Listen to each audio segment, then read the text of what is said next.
আমার প্রিয় ও স্নেহের 2024 সালের নতুন বছরের নবম শ্রেণীর ছাত্রছাত্রী বন্ধুরা, আশা করি তোমার সবাই ভালো আছো। আজ আমরা যে বিষয়টি নিয়ে আলোচনা করব নবম শ্রেণীর সেকেন্ড সামেটিভ অর্থাৎ দ্বিতীয় পর্যায়ক্রমিক মূল্যায়নের ভৌত বিজ্ঞানের কোশ্চেন পেপার নিয়ে। দেখো সরাসরি স্ক্রিনে কিন্তু আমরা নবম শ্রেণীর সেকেন্ড সামেটিভ অর্থাৎ দ্বিতীয় পর্যায়ক্রমিক মূল্যায়নের ভৌত বিজ্ঞানের কোশ্চেন পেপারটা দেখতে পাচ্ছ। ফুল মার্কস তোমাদের রয়েছে 40 আর সময় তোমাদের রয়েছে 1 ঘন্টা 30 মিনিট।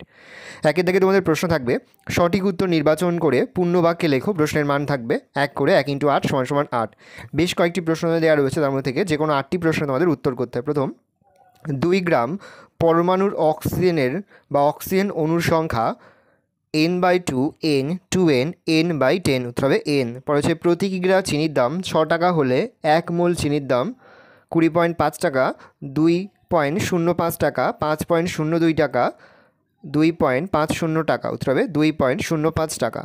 পরে হচ্ছে একটি স্টিমার নদী থেকে সাগরে প্রবেশ করলে ডুবে যাবে, আরও ভেসে উঠবে, কিছুটা ডুবে যাবে, কাত হয়ে পড়বে, উত্তর হবে আরও ভেসে উঠবে। রয়েছে পরন্ত বৃষ্টির ফোঁটার প্রান্তীয় বেগ লাভ করার কারণ হলো বায়ু প্রবাহ, বায়ুর সান্দ্রতা, পৃষ্ঠটান, বায়ুর ঊর্ধ্বঘাত, উত্তর হবে বায়ুর সান্দ্রতা।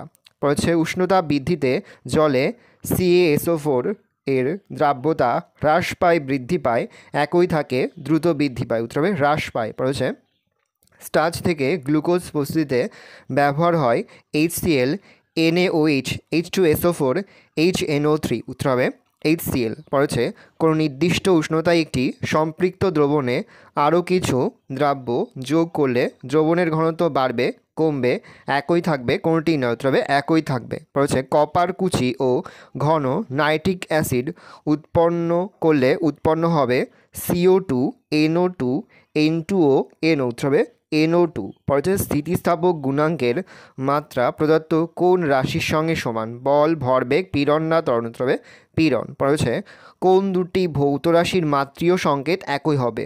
কার্যক্ষমতা, চাপ ও ঘাত, পীড়ন ও ইয়ং গুণাঙ্ক, ত্বরণ ও সরণ, উত্তর হবে পীড়ন ও ইয়ং গুণাঙ্ক। 2 দাগে রয়েছে নিম্নলিখিত প্রশ্নগুলির অতি সংক্ষেপে উত্তর দাও। বিকল্প প্রশ্নগুলি লক্ষণীয়। প্রশ্নের মান 1 করে 1 × 7 = 7। বাঁধের জলে কী শক্তি সঞ্চিত থাকে? স্থিতিশক্তি সঞ্চিত থাকে। অথবা রয়েছে জুল ও আর্গের মধ্যে সম্পর্ক লেখো। 1 জুল = 10⁻7 আর্গ। পরে হচ্ছে NaCl এর আণবিক ভর 58.5, সত্য না মিথ্যা? উত্তর হবে মিথ্যা। পরে হচ্ছে পীড়ন সর্বদা বিকৃতির সমানুপাতিক, সত্য না মিথ্যা? উত্তর হবে সত্য। অথবা রয়েছে একটি পূর্ণ স্থিতিস্থাপক বস্তুর ইয়ং গুণাঙ্কের মান কত? উত্তর হবে অসীম। পরে হচ্ছে কোনো স্প্রিংকে কেটে ছোট করলে সেটির বল ধ্রুবক এর মান বাড়বে না কমবে? উত্তর হবে বাড়বে। পরে হচ্ছে এক টুকরো পাথরের রাবারের তারের এক প্রান্তে বেঁধে দেওয়া হলো, তারপর অপর প্রান্ত ধরে জলের মধ্যে পাথরটি ডোবানো হলো, রাবারের তারের দৈর্ঘ্য প্রসারণের কোন পরিবর্তন হবে কি? উত্তর হবে হ্যাঁ, কমবে।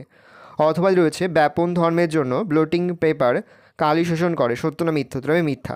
পরে দাঁতে এনামেল ড্যাশ দ্বারা গঠিত, হবে CaSO4। পরে হচ্ছে আর্কিমিডিসের সূত্রটি কি কৃত্রিম উপগ্রহের অভ্যন্তরে প্রযোজ্য? উত্তর হবে না, প্রযোজ্য নয়। 3 দাগে নিম্নলিখিত প্রশ্নগুলির সংক্ষিপ্ত উত্তর দাও। বিকল্প প্রশ্ন লক্ষণীয়।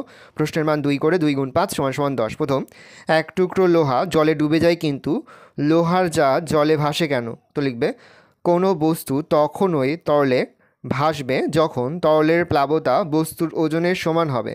এক টুকরো লোহা জলে ফেললে তা যতটা পরিমাণ জল অপসারণ করে তার ওজন লোহার টুকরোর ওজন অপেক্ষা কম, সেজন্য লোহার টুকরো জলে ডুবে যায়। কিন্তু লোহার জাহাজ যে পরিমাণ জল অপসারণ করে তার ওজন জাহাজের ওজনের সমান হওয়ায় জাহাজ জলে ভাসে। অথবা রয়েছে প্রমাণ বায়ুমণ্ডলীয় চাপ কাকে বলে? প্রমাণ চাপের মান নির্ণয় করো। সমুদ্রপৃষ্ঠের 45 ডিগ্রি অক্ষাংশে 0 ডিগ্রি সেন্টিগ্রেড উষ্ণতায় 76 সেমি পারস্তম্ভের চাপকে প্রমাণ বায়ুমণ্ডলীয় চাপ বলা হয়। সমুদ্রপৃষ্ঠে 45 ডিগ্রি অক্ষাংশে অভিকর্ষজ ত্বরণ G = 980.6 semi per s²।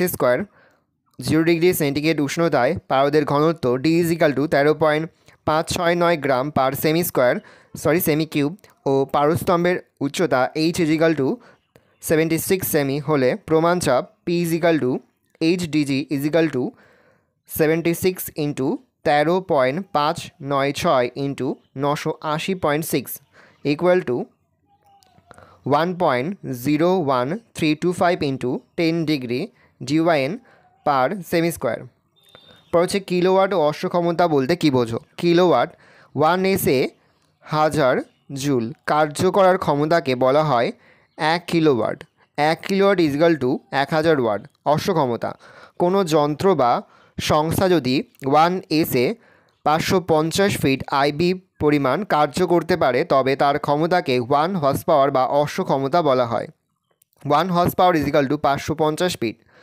1 S1 is equal to 746 watt. অথবা যান্ত্রিক শক্তি কাকে বলে? যান্ত্রিক শক্তি কয় প্রকার ও কী কী? কোনো বস্তু তার আকৃতি পরিবর্তন, অবস্থান বা গতির জন্য অথবা এই তিনটি বিষয়ের জন্য কার্য করার যে সামর্থ্য অর্জন করে তাকে যান্ত্রিক শক্তি বলা হয়। যান্ত্রিক শক্তি দুই প্রকার, যথা গতিশক্তি ও স্থিতিশক্তি। মোলার আয়তন কাকে বলে? নির্দিষ্ট উষ্ণতায় ও চাপে 1 মোল পরিমাণ কোনো গ্যাসীয় পদার্থ যে আয়তন দখল করে সেই আয়তনকে ওই উষ্ণতা ও চাপে ওই গ্যাসীয় পদার্থের মোলার আয়তন বলে। মোলার ভরকে পদার্থের ঘনত্ব দিয়ে ভাগ করে মোলার আয়তন পাওয়া যায়। মোলার আয়তন ইজিক্যাল টু মোলার ভর পার ঘনত্ব। প্রমাণ উষ্ণতা ও চাপে এসটিপিতে যে কোনো গ্যাসের মোলার আয়তন 22.4 লিটার। আর সব দ্রবণই মিশ্রণ, কিন্তু সব মিশ্রণই দ্রবণ নয়। উক্তিটি ব্যাখ্যা করো। একাধিক পদার্থের মিশ্রণ সমসত্ব প্রকৃতির হলেও তার উপাদানগুলির আপেক্ষিক পরিমাণকে একটি নির্দিষ্ট সীমা পর্যন্ত পরিবর্তিত করা গেলে ওই সমসত্ব মিশ্রণকে দ্রবণ বলে। যেমন জলে সাধারণ লবণের দ্রবণ। মিশ্রণ অসমসত্ব প্রকৃতিরও হতে পারে এবং সেক্ষেত্রে মিশ্রণের উপাদানগুলির আপেক্ষিক পরিমাণ পরিবর্তিত করার কোনো নির্দিষ্ট সীমাও নেই, যেমন বালি আর চিনির মিশ্রণ। তাই সব দ্রবণই মিশ্রণ, কিন্তু সব মিশ্রণই দ্রবণ নয়।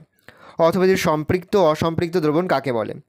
কোনো নির্দিষ্ট উষ্ণতায় নির্দিষ্ট পরিমাণ দ্রাবকে সর্বোচ্চ পরিমাণ দ্রাব্য দ্রবীভূত হয়ে যে দ্রবণ উৎপন্ন করে তাকে ওই উষ্ণতায় ওই দ্রাব্যের সম্পৃক্ত দ্রবণ বলে। অপরপক্ষে নির্দিষ্ট উষ্ণতায় কোনো দ্রবণে যদি আরও বেশি পরিমাণ দ্রাব্য দ্রবীভূত করা যায় তবে ওই নির্দিষ্ট উষ্ণতায় ওই দ্রবণকে অসম্পৃক্ত দ্রবণ বলে। বলছে ম্যাগনেসিয়ামের সঙ্গে লঘু হাইড্রোক্লোরিক অ্যাসিডের বিক্রিয়ায় কি উৎপন্ন হয়? বিক্রিয়ার সমীকরণ দাও। ম্যাগনেসিয়ামের সঙ্গে লঘু হাইড্রোক্লোরিক অ্যাসিডের বিক্রিয়ায় ম্যাগনেসিয়াম ক্লোরাইড ও হাইড্রোজেন গ্যাস উৎপন্ন হয়। Mg+2HCl = MgCl2 + H2। অথবা দাঁতের ক্ষয়ের ওপর পিএইচের প্রভাব উল্লেখ করো। আমাদের দাঁতের এনামেলের প্রধান গঠনগত উপাদান হলো ক্যালসিয়াম ফসফেট। খাদ্যদ্রব্য, বিশেষত মিষ্টি জাতীয় খাদ্যের অবশেষ দাঁতের ফাঁকে আটকে থাকলে তা ব্যাকটেরিয়া দ্বারা বিয়োজিত হওয়ার সময় অ্যাসিড উৎপন্ন হয়। এই অ্যাসিডের গাঢ়ত্ব বেড়ে মুখের অভ্যন্তরে পিএইচের মান 5.5 এর কম হলে তা ক্যালসিয়াম ফসফেটের সঙ্গে বিক্রিয়া ঘটায় ও দাঁতের এনামেল ক্ষয়প্রাপ্ত হয়।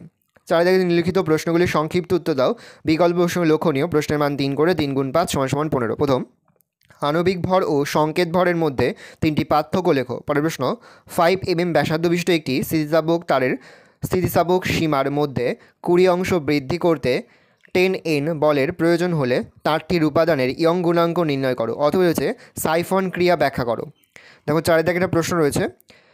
40 ডিগ্রি সেন্টিগ্রেড উষ্ণতায় KNO3 এর 32 গ্রাম সম্পৃক্ত দ্রবণে 128 KNO3 দ্রবীভূত আছে। 40 ডিগ্রি সেন্টিগ্রেড উষ্ণতায় KNO3 এর দ্রাব্যতা কত? গ্লাবার লবণের জলে দ্রাব্যতা উষ্ণতা বৃদ্ধির সঙ্গে কীভাবে পরিবর্তিত হয়? অথবা রয়েছে 10% CaOH2 দ্রবণের শক্তি G/L এককে প্রকাশ করো। ভাতের ফ্যানের মধ্যে কোনটি বিস্তৃতদশা এবং কোনটি বিস্তার মাধ্যম? তামার পাত্রে গাঢ় HNO3 রাখা যায় না কেন? তার সঙ্গে হচ্ছে HCl জারক না বিজারক অ্যাসিড? অথবা রয়েছে প্রতিবার খাওয়ার পর দাঁত পরিষ্কার করা উচিত কেন? একটি ক্ষারীয় লবণের নাম ও সংকেত লেখো। পরে হচ্ছে প্রমাণ করো যে কোনো বস্তু গতিশক্তির রাশিমালা হাফ mv² একটি বস্তুকণার গতিশক্তি ঋণাত্মক হতে পারে কি? অথবা তামার পাত্রে গাঢ় HNO3 রাখা যায় না কেন? তার সঙ্গে হচ্ছে HCl জারক না বিজারক অ্যাসিড? ভালো করে দেখে নাও। এই রয়েছে টোটাল তোমাদের সেকেন্ড সামেটিভ অর্থাৎ দ্বিতীয় পর্যায়ক্রমিক মূল্যায়নের নবম শ্রেণীর ফিজিক্যাল সায়েন্স অর্থাৎ ভৌত বিজ্ঞানের কোশ্চেন পেপার। ভালো করে তোমরা কোশ্চেনটা দেখে নাও। এই ধরনের কোশ্চেন প্যাটার্নেই কিন্তু প্রতিটি স্কুলে তোমাদের কিন্তু সেকেন্ড সামেটিভ অর্থাৎ দ্বিতীয় পর্যায়ক্রমিক মূল্যায়নের প্রশ্নপত্র হবে। সে তোমরা ভালো করে তোমার কোশ্চেন পেপারটা দেখে নাও। আশা করি ভিডিওটা ভালো লেগেছে। ভিডিওটা ভালো লাগলে ভিডিও লাইক করতে একদমই ভুলবে না। আর আমার চ্যানেল নতুন হওয়া লাল কালার সাবস্ক্রাইব প্রেস করে পাশে বেল আইকনটা প্রেস করে যখন নতুন কোনো ভিডিও আপলোড করি সবার ফার্স্ট নোটিফিকেশন তোমরা পেয়ে যাও। আর এই ভিডিওটি তোমার বন্ধুবান্ধবী আত্মীয়স্বজন সবার মধ্যে কিন্তু অনেক শেয়ার করে যারা এবছর নবম শ্রেণীতে পড়ছে। আমরা কিন্তু ইতিমধ্যে নবম শ্রেণীর প্রতি বিষয়ের সিলেবাস, প্রশ্ন কাঠামো এবং নমুনা প্রশ্নপত্র কিন্তু আপলোড করে দিয়েছি। তার পাশাপাশি প্রতি বিষয়ের অধ্যায়ভিত্তিক উত্তরসহ সাজেশনও কিন্তু আপলোড করে দিয়েছি। তোমরা যদি এখনও পর্যন্ত সেই ভিডিওগুলো না দেখে থাকো, ভিডিওগুলো কিন্তু তাড়াতাড়ি দেখে নাও। তোমাদের সকলকে জানাই আগাম পরীক্ষার অনেক শুভেচ্ছা এবং অভিনন্দন। আশা করি সকলের পরীক্ষায় খুব ভালো হবে। ভালো করে তোমরা কোশ্চেন পেপারটা দেখে নাও। কোথাও বুঝতে বা লিখতে যদি কোনো অসুবিধা হয় তাহলে কিন্তু নির্দ্বিধায় কমেন্ট সেকশনে কমেন্ট করে জানাতে একদমই